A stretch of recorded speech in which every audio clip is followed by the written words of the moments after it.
Death is an inevitable force of nature, but what would you do if you knew you were going to die soon? Would you spend those last few days you had on Earth with the people you love, doing the things that you wanted? Or would you try to hide away, to try to fool death, and escape the clutches of death once and for all? Or would you sit silently, awaiting your fate, knowing that you lived a fulfilled life, and that there's nothing more you wish to do, and that death is just a natural part of it all? Death's Door takes place in a world where the Grim Reaper and the very concept of death have gone absent, and due to this absence, those that are long past their prime and should be 6 feet under have now lost themselves to insanity, becoming husks of what they once were, giving up their possessions, morality, even their sanity, to this ever-looming curse that plagues the land. But in this absence, another organization rises up, a group of crows that, in exchange for immortality, decide to hunt down great souls throughout the land in exchange for this immortality. You play as a crow on your first day of the job that you get robbed of the great soul you were sent to get, and when you track down the thief, he explains to you that he needs this soul to get back what was taken from him, and that if you help him get back what's taken from him, he'll give you what he took from you. This leads you on a very bizarre quest along beautiful environments, from the quiet, desolate forest to the barren winter wasteland that is the mountain tops.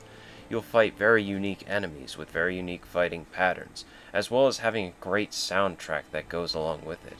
One of my favorites is the Cemetery song, which I'll probably put in this video because I love it so much.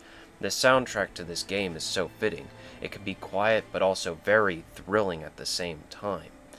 So embark on your quest to collect these 3 great souls and see the underlying message of the game about death and how it's inevitable, and that we shouldn't really fear death and more see it as an old friend, or not even be angry at death for taking those that we love, knowing that death is just natural at the end of the day. If you're a fan of Soulsborne games, I highly recommend this one to add to the roster or to the books of games that you've played. And if you're looking for a way to ease your way into Soulsborne genres, I highly recommend this game. The fluidity of combat is very nice, but it's not as technical as something like Elden Ring or Bloodborne or even any of the Dark Souls games.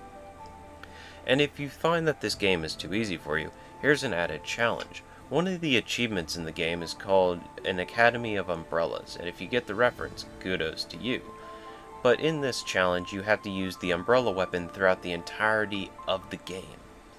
And the thing about the umbrella is that it has 0.5 the normal attack rate damage of every other weapon.